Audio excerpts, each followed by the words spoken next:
Imaginemos un mundo en el que las plagas infecciosas se extienden sin medida, sin que haya cura ni prevención contra ellas.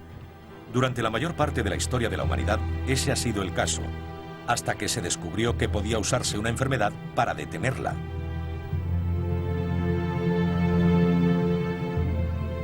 Esa enfermedad fue la viruela. Hay documentados brotes de tal alcance que los destinos de pueblos y naciones enteras quedaron inexorablemente alterados por esta terrible enfermedad. La viruela mató al emperador Marco Aurelio en el 180 de nuestra era.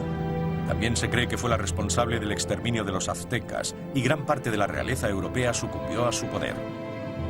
A comienzos del siglo XVIII, la viruela reemplazó a la peste bubónica como la enfermedad más terrible de Europa. Que este azote no exista hoy se debe a un hombre, un médico rural inglés llamado Edward Jenner, que descubrió la vacuna de la viruela a finales del siglo XVIII. Sin embargo, durante siglos había existido una efectiva prevención para la viruela.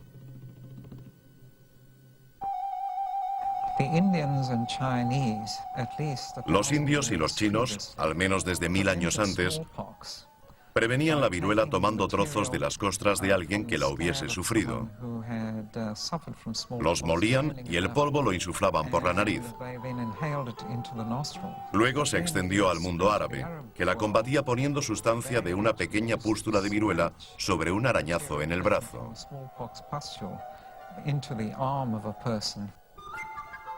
Uno puede pensar que esta antigua práctica, conocida como variolación, fue adoptada en el mundo entero, pero de hecho le llevó mucho tiempo abrirse camino en Occidente. Y podría no haberlo conseguido nunca si no hubiese sido por una persistente noble inglesa llamada Lady Mary. Lady Mary Wortley Montagu fue una mujer notable de principios del siglo XVIII.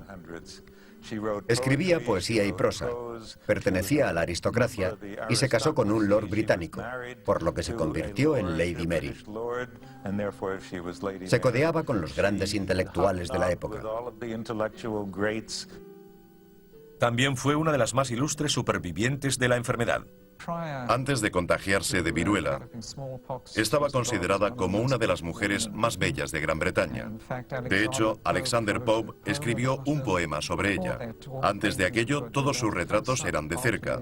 Después, todos la representaban en la distancia, debajo de los árboles y cosas parecidas, debido a las horribles cicatrices que le quedaron en la cara.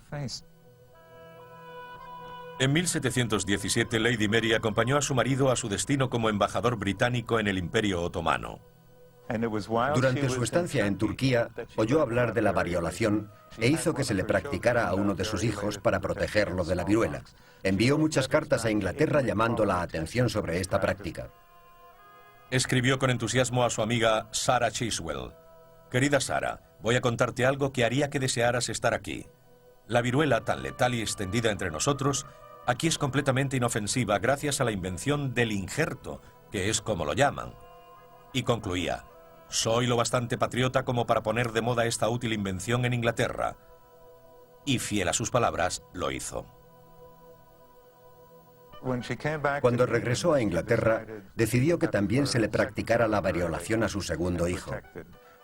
Consiguió que un famoso médico de Londres se la efectuara y, según tengo entendido, lo hizo bajo la atenta observación de varios miembros de la Real Sociedad Médica.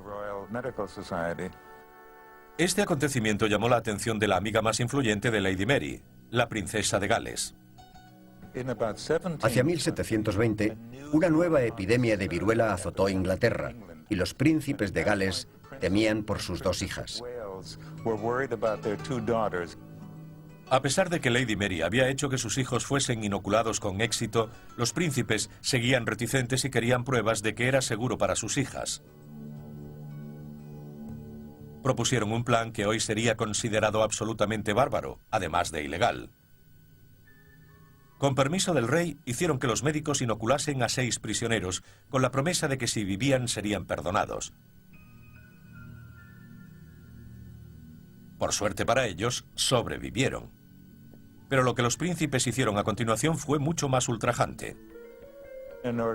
Para probar si los niños reaccionarían de la misma forma que los adultos, hicieron la prueba con huérfanos y todo pareció ir bien.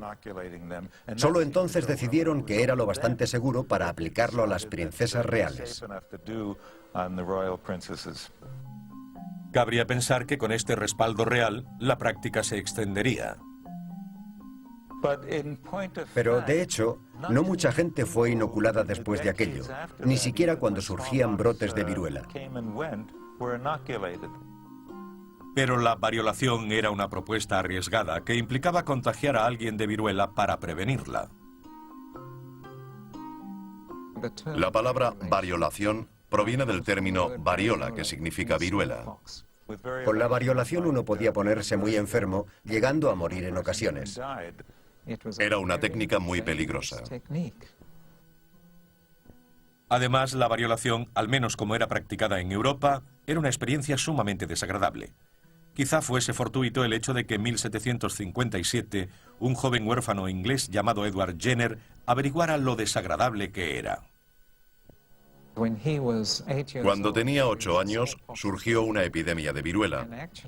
Y por aquel entonces, los médicos británicos tenían la extraña idea de que la gente tenía que estar sin comer y purgándose durante 6 semanas antes de que se les practicase la variolación. Así que el pobre Jenner, un aterrorizado niño de 8 años, estuvo purgándose y sin comer durante 6 semanas hasta que fue inoculado. No hay forma de saber si esta terrible experiencia tuvo algún papel en la elección de profesión de Jenner, pero acabó convirtiéndose en médico, llegando a conseguir fama internacional gracias a su descubrimiento de la vacuna de la viruela más segura y eficaz. Lo que explicaría por qué Jenner es un nombre reconocido, mientras apenas se oye hablar de la persistente y valerosa noble inglesa que lo precedió.